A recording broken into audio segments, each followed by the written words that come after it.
My co-anchor, Nathalie Pozzo, talks with the founder of a local nonprofit that's making a difference when it comes to literacy. That's on the record when we return in a moment.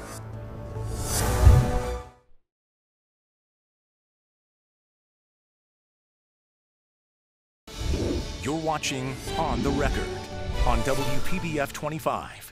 And we are continuing to talk about literacy this morning, and joining me now is Ted Hoskinson. He's the founder of Roots and Wings. Ted, thanks so much for being here with us this morning. Thanks for inviting me. Talk to us a little bit more about Roots and Wings, what it is. Okay, well, Roots and Wings is a nonprofit that deals specifically with Title I elementary schools, public elementary schools. And we have two programs, basically. The first one honors teachers, which we don't pick. They're picked by their peers. We go into the classrooms and honor them in a ceremony in front of their students. We started that in 2016, and to date we've honored over 1,600 teachers. We feel it's very important to honor those teachers, those people that are on the front lines educating the kids, and it's so great to see the kids clapping for them. The second program, which we're here really today to talk about, which is literacy, is a Project Uplift.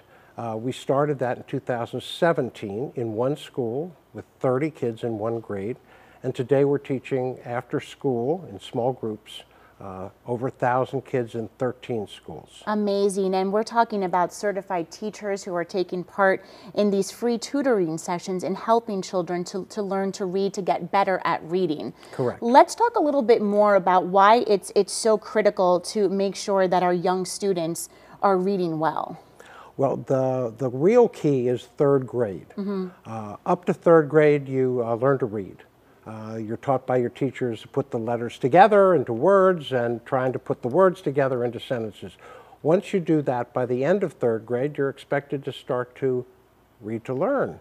So all of a sudden, you've got word problems in math where Johnny is driving the car twice as fast as Sally, and you need to understand what those words mean, or there's a science experiment, or there's something having to do with a paragraph about, any number of things that you're supposed to read the words and be able to understand what's being said. So third grade is that critical place, and without that particular education at that level, you find that I'll give you an example.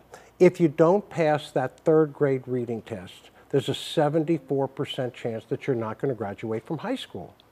That's 3/4 of the kids. Things are only going to get harder after third grade. If you're not reading well, then you're having trouble with your math problems, with your science experiments, like you were saying. 2/3 of the kids at the end of fourth grade that haven't become literate are either going to end up being incarcerated, they're going to be in jail, or they're going to be on welfare. And that's just something that's, to me, is unacceptable. Ted, are you still seeing the effects of COVID when it comes to teaching and helping children? We're seeing it not only in the educational side, but in the healthcare side, mental health. There are any number of problems where these children were isolated away from their other classmates that they get used to in the first grade, hugging, and it's not. It still is horrible because for 2 years they got passed along, which is not good when you come to a student that doesn't have to take that test at the end of the year to determine whether they should move on. Right. Ted, what are some of the results that you see from the program? Well, we're excited about our results. We have an MOU, a Memorandum of Understanding from the school district. So we see the results of all of our kids, and we compare those at the end of the year with the results of the kids not in our program. Remember, our kids are in the bottom 25% of that class. They're reading 1 or 2 grades below grade level. So to even have made that growth gain for the year is tremendous by the end of the year. And we have, last year, 94% of our kids had gains. And before we go, we only have a short minute here to wrap up, but how do we bring this to more schools to help more students? Money. Money is always the key. You can't, it costs us, it's very inexpensive. It's a little more than $500 a child.